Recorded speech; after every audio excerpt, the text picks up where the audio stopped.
Assalamualaikum, selamat datang kembali di Guru Gumbul Channel. Siapakah kira-kira dalang dibalik tewasnya aktivis HAM Munir? Kemungkinan adalah Muhdi PR, pendiri Gerindra itu. Beliau adalah orang yang disebut-sebut oleh saksi kunci, Kolonel Budi Santoso, sebagai orang yang menggelar rapat berkali-kali, kemudian menghubungi Polikarpus berkali-kali, dan dialah yang memerintahkan eksekusi terhadap Munir sebelum pelantikan SBY sebagai presiden pada tahun 2004. Apa alasan di belakangnya? Kalau benar-benar dia yang merencanakan itu, maka kemungkinan alasannya itu adalah yang pertama, karena Muhdi PR ini terhenti karir militernya sejak tahun 1998, diantaranya adalah karena Munir terus-terusan mengusut kasus itu. Kemungkinan yang kedua adalah karena dia secara pribadi kesal dengan Munir karena dia yang terus-terusan memperjuangkan hak asasi manusia dan menyudutkan tentara. Kemungkinan yang ketiga adalah karena Munir telah dianggap berbahaya bagi negara dan ada kemungkinan akan membocorkan rahasia-rahasia negara ini ke Belanda. Dan karena itu sebisa mungkin dan secepat mungkin maka dia harus dilenyapkan. Kalau tuduhan itu benar, maka kita harus menjadi sangat khawatir karena baik Budi Santoso, seorang saksi kunci, kemudian Polikarpus, seorang eksekutor, dan Muhdi PR, orang yang dituding sebagai dalang, itu semuanya adalah anggota BIN. Jadi, intelijen negara ternyata mau melakukan eksekusi terhadap warga sipil. Ini kan sesuatu yang sangat mengerikan. Walaupun demikian tentu saja ini dibantah. Pak Hendro Priyono itu mengatakan bahwa tidak mungkin skemanya adalah seperti itu. Yang paling utamanya adalah kalau memang benar-benar ini adalah operasi intelijen tidak mungkin melakukan sejumlah rapat untuk mengeksekusi seseorang. Dan tidak mungkin ada dokumen berupa surat penugasan untuk mengeksekusi seseorang. Namanya juga badan intelijen. Badan intelijen itu pasti akan menghindarkan semua jenis jejak, menghilangkan semua jenis jejak, apalagi jejak tertulis. Dan karena itu tidak mungkin ada rapat-rapat, ada surat tugas sedemikian rupa untuk mengeksekusi seorang yang namanya Munir. Kan begitu. Nah, ini akhirnya menghasilkan dua kemungkinan. Kalau memang pernyataan Pak Hendro Priyono ini harus kita garis bawahi, maka kemungkinan yang pertama itu adalah bahwa Pak Kolonel Budi Santoso itu ngarang doang, mencoba untuk mengalihkan dari tersangka yang sebenarnya. Atau kemungkinan yang kedua adalah bahwa Pak Muhdi PR benar-benar pelakunya, tetapi beliau melakukannya dalam inisiatif sendiri. Bukan sebagai bagian dari BIN, bukan sebagai bagian dari Kopassus, tetapi melakukan sendiri, tetapi dengan semua fasilitas, dengan semua keterampilan, dan dengan semua koneksi yang dimiliki oleh BIN untuk melenyapkan Munir demi kepentingannya sendiri. Yang lebih membingungkan berikutnya adalah ternyata pengacara dari Muhdi PR kemudian menggelontorkan sejumlah dokumen yang menyebutkan bahwa Kolonel Budi Santoso telah mencabut pernyataannya dalam BAP dan mengatakan bahwa apa yang dikatakannya selama ini tidak benar dan tuduhannya terhadap Muhdi PR itu sama sekali tidak nyata. Begitu.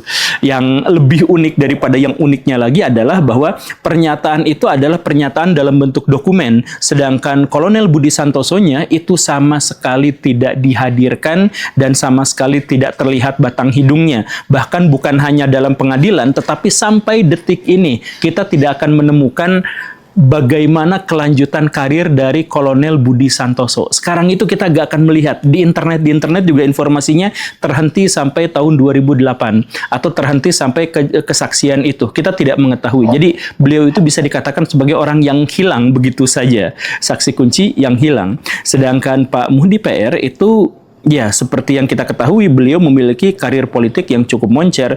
Beliau mendirikan Gerindra, kemudian pindah ke P3, kemudian pindah lagi ke Nasrep, kemudian pindah lagi dan bikin lagi Partai Berkarya. Dan pada akhirnya, di antara semua rangkaian perjalanan waktu dalam sejarah, ya, kasus Munir menguap. Dia tidak bisa dituntaskan.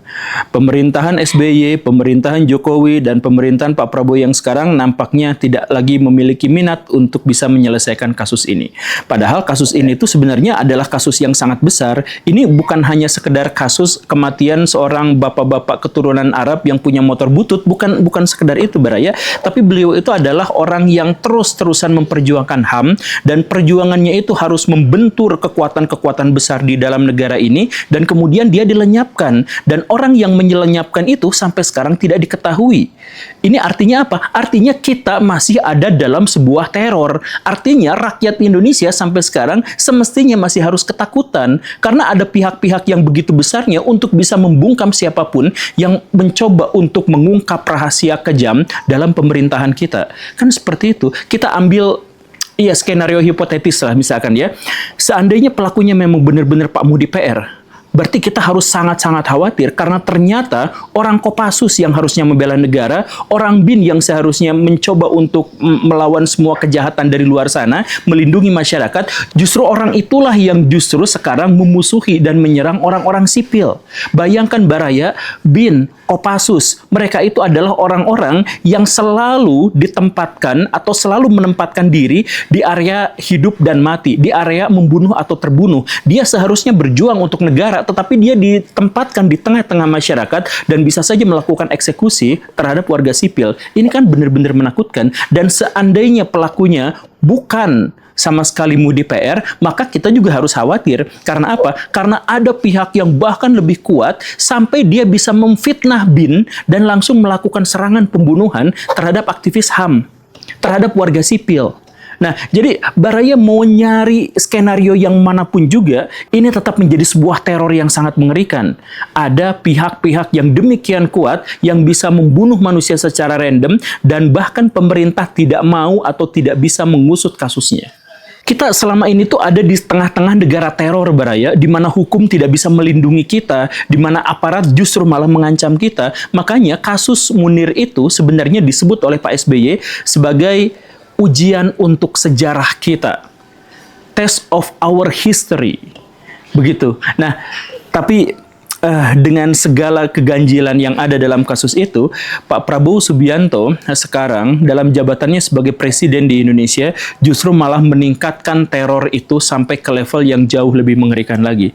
Seperti yang Baraya ketahui, 13 Februari 2025, Presiden Prabowo Subianto mengirimkan surat kepada DPR dengan nomor R12-Pres-02-2025 yang meminta kepada DPR untuk segera menyelesaikan amandemen RUU TNI. Dan luar biasanya apa? 5 hari kemudian DPR langsung memasukkan revisi RUU TNI ke dalam program legislasi nasional prioritas 2025. Ini dan kemudian 14 Maret tahun 2025, Panitia Kerja Komisi 1 DPR menggelar pembahasan lanjutan di Hotel Fairmont Jakarta, dan setelah itu tentu saja kita mengetahui disahkan. Baraya, ini ada banyak sekali cerita yang bisa kita garis bawahi. Pertama, rakyat itu sejak lama sekali menuntut begini dan begitu kepada DPR, menuntut begini dan begitu kepada pemerintah, tetapi nggak digubris. Rakyat menginginkan agar perlindungan terhadap para petani itu diadakan dalam undang-undang. Rakyat menginginkan agar koruptor itu dihukum dengan dirampas asetnya dan sebagainya. Semua keinginan itu belasan tahun diabaikan. Tetapi begitu Presiden ngomong kepada DPR, hanya dalam hitungan minggu itu tiba-tiba langsung disahkan. Dan disahkannya di mana? Itu disahkan dengan cara benar-benar mengkhianati rakyat. Karena apa? Disahkan di sebuah hotel yang sangat mewah, yang anggarannya mengkhianati efisiensi, dan kemudian tertutup. Tidak ada wartawan, tidak ada notulen yang bisa diketahui oleh masyarakat. Ini gimana ceritanya DPR yang katanya perwakilan rakyat, tapi bikin undang-undang yang menyalahi keinginan rakyat dan dilakukan secara sembunyi-sembunyi. Coba Baraya bayangkan, ini Pak Prabowo Subianto itu dulu kita ingat, beliau tuh ngemis-ngemis ingin jadi presiden, ngemis-ngemis ingin dapat suara, dan setelah dikabulkan, tiba-tiba mengkhianati keinginan rakyat, dan justru malah bikin acara-acara yang tidak sesuai dengan kehendak rakyat. Coba Baraya, apa yang ada dalam RUU TNI tahun 2025 itu? Bahwa TNI sekarang boleh masuk ke area-area sipil. dan bahwa mereka itu memiliki peran yang lebih besar di ranah sipil, dan kemudian bahwa orang-orangnya itu memiliki masa jabatan yang jauh lebih lama daripada sebelumnya. Itu yang ada di situ. Ini artinya apa? Kembali ke zaman Orde Baru. Apa yang diinginkan oleh mahasiswa 98 sampai akhirnya menggelar sebuah reformasi yang berdarah-darah itu sekarang hancur total. Karena TNI kembali memiliki fungsi seperti zaman Orde Baru. Dia masuk ke ranah-ranah sipil. Dan Baraya mengetahuinya kan, ketika rakyat tidak setuju dengan RUU itu, ketika rakyat marah dengan itu, kemudian menggelar demonstrasi besar-besaran, justru yang terjadi adalah kerusuhan, kematian, porak-porandanya fasilitas umum, dan setelah itu apa? Tidak terjadi apa-apa. RUU ini tetap disahkan sebagai undang-undang, dan tentara sampai sekarang itu justru memiliki banyak sekali peran. Baraya coba sekarang lihat nasib dari orang-orang yang berusaha untuk mempertegas hak asasi manusia di Indonesia. Baraya cek lihat tokoh-tokoh yang sampai sekarang berusaha untuk menggagalkan RUU itu. Apa yang terjadi? Kita mengetahui Pak Andre Yunus. Beliau itu adalah aktivis yang benar-benar berusaha untuk menggagalkan undang-undang TNI itu. Sejak saat beliau beraksi, itu dapat teror berkali-kali, ancaman berkali-kali, didatangin, dikuntit berkali-kali, sampai akhirnya disiram sama air keras. Dan setelah kejadian itu sama persis seperti kejadian Munir, yaitu apa? Eksekutornya ditangkap, kemudian diadili, tetapi siapa dalangnya tidak pernah diketahui. Negara macam apa ini, Baraya? Kok bisa sih aparat yang memiliki kekuatan bersenjata, yang memiliki keahlian membela diri, yang ditugaskan dan ditempatkan, didesain untuk melawan musuh, justru sekarang malah menteror warganya sendiri? Ini maksudnya tuh apa gitu? Pak Prabowo mengatakan bahwa ya, tentara ada di ranah sipil adalah untuk membela kedaulatan negara, untuk membela rakyat dan sebagainya. Enggak, Pak. Itu sama sekali cuma omon-omon saja. Kalau memang benar-benar tentara-tentara itu melindungi rakyat Indonesia, seharusnya itu orang-orang yang terjebak pinjol itu bisa diselesaikan. Seharusnya perusahaan-perusahaan pinjol itu dihilangkan. Seharusnya orang-orang yang jadi pemain, jadi bandar-bandar judol itu seharusnya hilang. Seharusnya preman-preman yang mengganggu masyarakat itu sekarang hilang. Seharusnya masyarakat itu tidak lagi kena pungli. Seharusnya masyarakat itu tidak lagi jadi korban koruptor. Kalau seandainya tentara memang benar-benar berjuang untuk rakyat, kalau seandainya tentara itu benar-benar membela rakyat, maka seharusnya rakyat itu lebih sejahtera. Mereka tidak akan ketakutan sama pinjol dan judol, mereka tidak akan ketakutan sama pemerasan dan preman, mereka bahkan tidak usah ketakutan sama begal-begal di pinggir jalan. Kan seharusnya seperti itu. Tetapi yang terjadi apa? Begitu tentara masuk ke ranah-ranah sipil, ya Kopdes itu justru malah dikelola sama tentara. Danantara itu juga ternyata diintervensi sama tentara. MBG itu diserahkan kepada tentara. Kabinet dipegang oleh orang-orang tentara. Narkoba bahkan diserahkannya juga penanganannya kepada tentara. Nagihin pajak Baraya, rakyat Indonesia itu ditagihinnya juga sama tentara. Dan bahkan kemarin kita mengetahui ada terduga koruptor itu diamankannya oleh tentara. Itu demonstratif sekali, Baraya. Nah, coba sekali lagi ya, Pak Prabowo Subianto, saya ingin bertanya, kalau seandainya tentara itu memang benar-benar disimpan di ranah sipil, agar mereka itu bisa berkontribusi untuk membela bangsa dan negara, untuk membela rakyat Indonesia, lalu kenapa rakyat yang melarat ini semakin melarat lagi? Bapak tahu nggak itu kemarin MBG itu, saya punya teman peternak ayam, peternak telur gitu. Mereka biasa menyuplai pasar, mereka biasa menyuplai MBG gitu ya. Sekarang mereka tidak bisa lagi karena polisi dan tentara itu bikin dapurnya, kemudian mereka juga bikin peternakannya, dan mereka memiliki akses tiba-tiba langsung ke pasar, langsung akses kepada MBG-nya. Jadi peternak-peternak dari warga lokal yang asli itu sekarang stres, habis rugi ratusan juta.